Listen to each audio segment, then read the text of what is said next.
In this video, we'll learn about Southwest Minnesota Arts Council's Arts in the Schools grants for fiscal year 2026, which runs from July 1st, 2025 through June 30th, 2026. The Arts in the Schools grant program provides funding for arts experiences that supplement existing curricula and is available to public schools and community education. Grants are available for up to $4,000, and funding comes from Minnesota's Arts and Cultural Heritage or Legacy Fund and Minnesota State General Funds. Applicant schools need to be located in Southwest Minnesota Arts Council's or SMOC's service area. As long as your district has some school buildings in the SMOC region and serves SMOC region students, you can still apply even if other of your school buildings are located outside of the region. Our service region is made up of 18 counties and 2 tribal nations, which include Big Stone, Chanchayapi or Lower Sioux Community, Chippewa, Cottonwood, Jackson, Candy, Ojai, Lac Parle, Lincoln, Lyon, McLeod, Meeker, Murray, Nobles, Pajutazizi or Upper Sioux Community, Pipestone, Redwood, Renville, Rock, Swift, and Yellow Medicine. We acknowledge that the Southwest Minnesota region occupies the traditional, ancestral, and contemporary lands of the Dakota people. Activities that you can apply for under this grant program include things like artist residencies, where you're bringing a professional artist into the school to work with students, arts field trips that might include visits to art galleries or professional performances, juried student art exhibits, music festivals like a high school jazz band festival.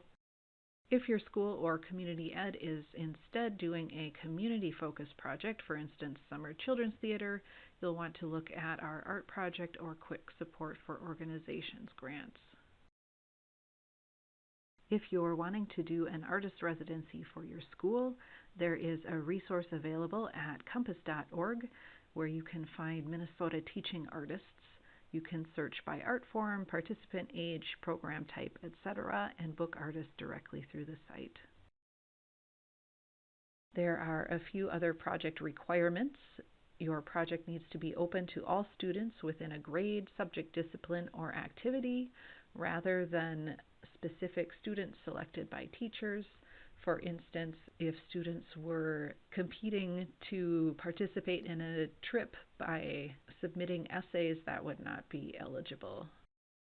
Projects can take place during the school year or during the summer. However, the summer activities should be limited to enrolled students and focused on school activities. Again, if you're doing summer activities that are more open to the wider community, you would want to look at those other types of grants. Your project also will need to include some sort of community sharing component where you are, for instance, inviting the community to an exhibit of students' work that they did during a residency, or the students are sharing their field trip experiences. Maybe you are having a Meet the Artist event, or the artist is doing some other education within the community. But you need to share with the community in some way. There are some things that are not eligible for these grants. We can't accept requests from parochial schools or that involve religious socialization of the participants or audience, since we are using state funds for these grants. Also ineligible is payment of school personnel. The exception to that would be paying for a substitute teacher while the regular teacher is participating in the project. Also ineligible are substitutions for regular school programs. So if your art program has been canceled, you can't use this grant to bring back similar activities. Also ineligible are supplies or equipment outside of those needed for the project.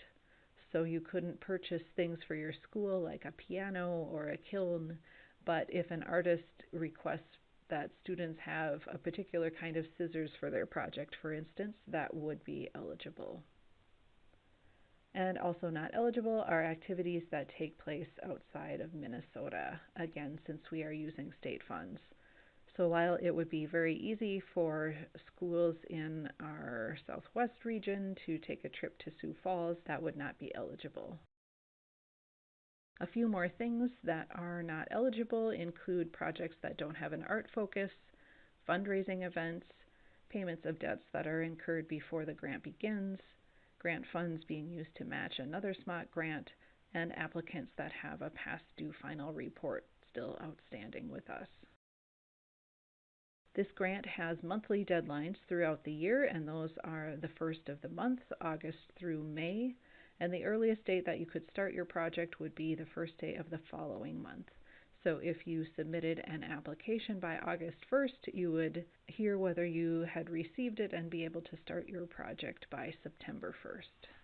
For all of these deadlines, applications need to be submitted by 4 p.m. on that date. You'll need to choose a start date for your project, and in doing that, you'll first want to check for that earliest allowed start date and know that you can't start any project activities before that date. So this would include things like any sort of advertising, even sending home letters to parents, ordering supplies, having any sort of auditions or rehearsals, and you can't spend any funds before the start date. So things like payments to artists would need to wait until that date as well. If there's something that you do need to pay for before that start date, if you have to put a deposit on a contract, for instance, then you could not include that amount in your project budget. You'll also need to choose a project end date and make sure to give yourself time to both complete the project and do whatever evaluation that you need to do. And anything that is awarded this year, fiscal year 2026, needs to be finished up by June 30th of 2027. So that is the latest end date you could have.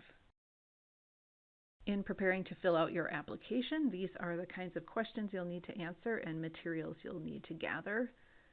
In describing your project activities, you'll need to talk about which students are going to be participating in the project, the dates and schedule of activities, if you are having participation fees, and if so, how will the activity be made accessible to all of the students.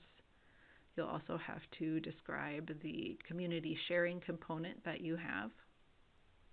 Then you'll need a description of the artists or arts institutions that are involved in your project and your rationale for choosing them. And then depending on project type, you'll need to provide artist resumes or bios, their work samples, and a sample lesson plan from the artist.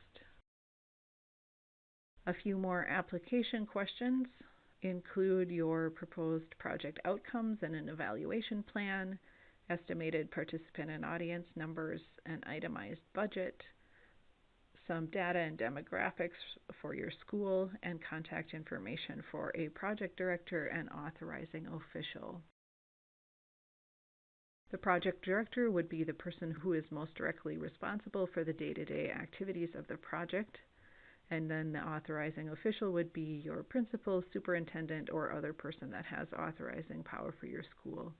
These cannot be the same person, and both will need to sign all of your grant documents, including your application. Here are the scoring criteria that our reviewers will be using to look at your applications. They will look at the artistic quality and merit of the project, worth 53% of your score, the impact on the participants and audience, worth 32% of your score, and the feasibility of the project, worth 15% of your score.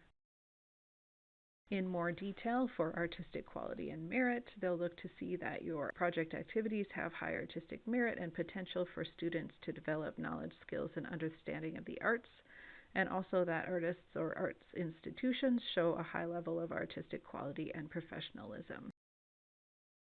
For impact, they'll be looking for depth of engaged student learning and age-appropriate scope.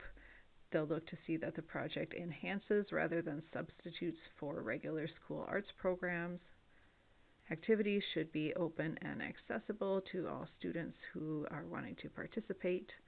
They'll look to see if you have included a community component and if you have identified the proposed changes to take place as a result of the project and have plans to evaluate the project. And finally, for your ability to accomplish the project, they'll look to see if you have a clear plan with reasonable timelines and if your budget is clearly itemized, responsible, and meets the needs of your project. SMOC staff can offer assistance in several ways as you work on your application. You can talk through your project before even getting started to make sure everything is eligible and you are applying for the right grant. As you are working on the application, you can get answers to any questions that might come up there, or you can have SMOC staff review your application draft to see if you're missing anything, if there's anything the reviewers might find confusing, and give you some general feedback. There are also a lot of resources available at our website, swmnarts.org. For each of our grant programs, you'll find guidelines and criteria, important dates, including when grant decisions will be made, and previews of application and report questions to give you an idea of what to expect.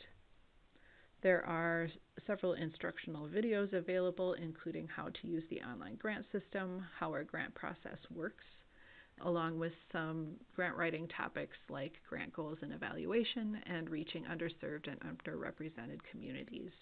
You'll also find workshop opportunities, both virtual and in person. There are sample documents available on the website as well, so you can see what a contract will look like, for instance, along with credit lines and logos that you may need to use. There's also a login to our online grant system, and you'll find multiple ways to connect with SMOC staff. I want to highlight another grant that you may want to recommend to students that you work with. This is the Art Study Opportunity for Youth grant, which provides funding to young artists in grades 5 through 12 to attend an arts camp or class or study with a mentor artist. Also, this grant can pay for regular weekly lessons for low-income students. Grants are available for up to $500. Deadlines are similar to the Arts in the Schools program, being the first of the month, August through May. And funding for this grant comes from SMOC memberships and donations. You can find more information about this opportunity on our website. Thanks for learning about Southwest Minnesota Arts Council's Arts in the Schools grants. Please contact us with any questions or visit our website for more information.